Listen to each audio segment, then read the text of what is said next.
Pietro, tudo bom, Pietro? Rinites alérgicas com muita secreção vindo para a garganta. Quais são as opções de tratamento? Nunca tive rinite, fiquei após o uso de alguns antibióticos para uma forte dor de garganta. Pietro, a cada dia que passa a gente vê mais a interação do microbioma do nosso organismo, ou seja, aquelas células benéficas, aquelas células realmente, aquelas bactérias que vivem junto com a gente, inclusive 30 a 40% do nosso peso corporal de matéria é microbioma. Então nós somos, realmente, nós não somos um organismo individualizado, né? Nós somos um conjunto de organismos que interage e que, de certa forma, mantém a estrutura desse todo, né? Estável e em homeostase. Então, assim, o microbioma, a cada dia que passa, ele realmente é algo muito importante na manutenção da homeostase corporal, né? Não só na questão alérgica, mas também na questão de várias situações de homeostase corporal, cardiovasculares, hormonais, imunológicas, reumáticas, hematológicas, ou seja, o nosso microbioma ele é muito importante, tá? E quando a gente faz o uso do antibiótico, eu não sou contra antibióticos, os antibióticos eles foram uma ferramenta revolucionária da humanidade. Alexander Fleming, que foi um ex-combatente da Primeira Guerra Mundial, que durante seus tratamentos, seus soldados feridos na Primeira Guerra Mundial, ele ficava muito frustrado, né, em não conseguir controlar aqueles processos de gangrena, ou seja, de certa forma de infecções generalizadas daqueles soldados após serem atingidos por projéteis de armas de fogo. E ele estudou a vida toda dele para tentar identificar algo que pudesse parar aquele processo de infecção generalizada. E por acaso ele, trabalhando com as placas de Peyer, que são aquelas placas onde você faz a cultura das bactérias e tentar identificar algum antibiótico, aquela placa de Peyer ela foi então contaminada por um fungo, o fungo Penicillinum, e ele viu que aquelas regiões aonde a placa foi contaminada pelo fungo penicilino, que havia a cultura da bactéria, aquelas regiões faziam rodas, né, onde a bactéria não conseguia se proliferar. Então ele isolou esse fungo e isolou então a substância produzida por esse fungo que nós conhecemos como a penicilina.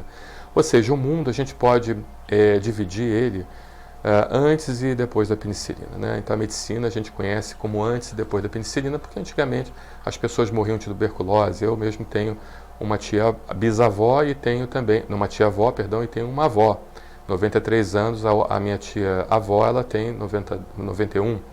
E eu convivi com uma avó que viveu até 106 anos, ou seja, ela me contava claramente como as pessoas morriam de tuberculose, como a tuberculose era vista como se fosse uma doença extremamente avassaladora e que poucas pessoas sobreviviam por causa da tuberculose. Tive um professor na Santa Casa da Misericórdia, também um professor de cirurgia torácica, que ele falava de um procedimento chamado plumbagem.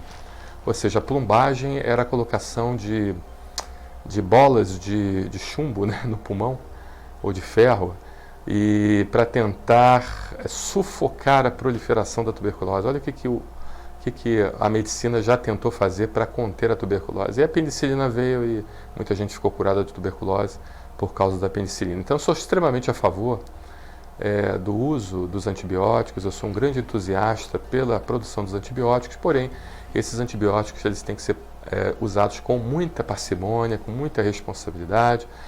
Os médicos eles precisam e estão fazendo justamente a prescrição com responsabilidade, por isso que a Agência Nacional de Vigilância Sanitária proibiu o consumo do antibiótico sem a receita médica, porque realmente você tomar antibiótico à torta direita, você primeiro induz a resistência bacteriana, você acaba formando superbactérias, e segundo que você acaba destruindo boa parte do seu microbioma, da sua flora bacteriana, inclusive a intestinal.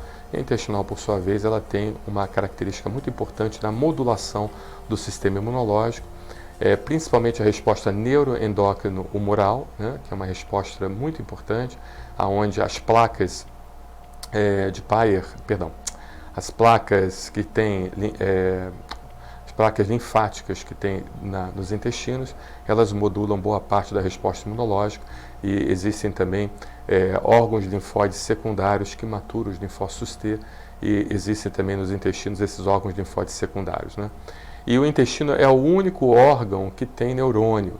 né? Então, é o único órgão fora do sistema nervoso central que tem neurônio, que tem comunicação direta com o cérebro. Então, muitas manifestações de caráter psicológico, psiquiátrico, neurológico, elas podem sim estar relacionadas no intestino. Então, assim, Pietro, em nenhum momento aqui eu quero substituir a consulta médica, pelo amor de Deus, não entenda isso. Isso aqui é um compartilhamento de informações para que você aprenda, crie ferramentas de entendimento, como eu havia falado no início. E você deve sempre procurar seu médico. Eu só vou dar algumas orientações para você, gerais, não são orientações de tratamento, não entenda, tá? Como dessa forma. Mas certamente, hoje está mais do que provado que a reposição com flora bacteriana benéfica, né? Os lactobacilos e outros tipos de floras também, não são só os lactobacilos, o próprio Saccharomyces e vários outros tipos de bactérias benéficas, é importante com a indicação do médico, com a receita do médico, tá?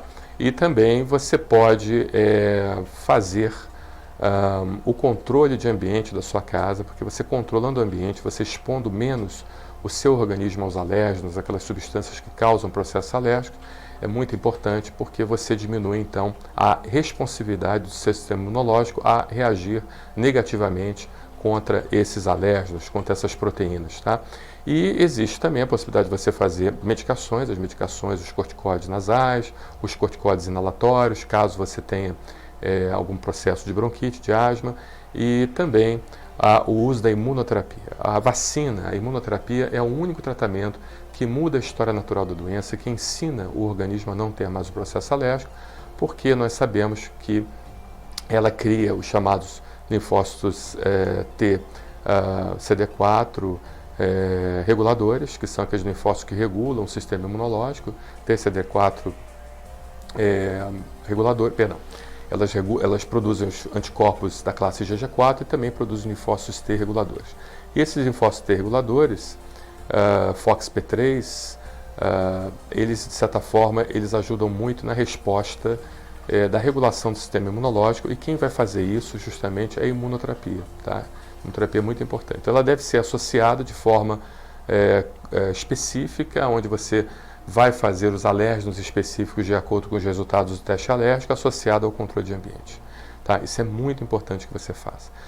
E também fazer uma boa investigação das suas vias aéreas superiores para ver se existe algo mecânico, algo que esteja obstruindo as vias respiratórias, talvez um cisto de retenção, talvez um pólipo nasal, talvez um desvio de septo com esporão ósseo, talvez alguma coisa que realmente esteja prejudicando a drenagem das secreções e a respiração adequada, para que, associado à imunoterapia, você consiga também corrigir isso com a especialidade da otorrinolaringologia. Tá bom, Pietro? Então, espero ter te ajudado. Um forte abraço para você. Obrigado.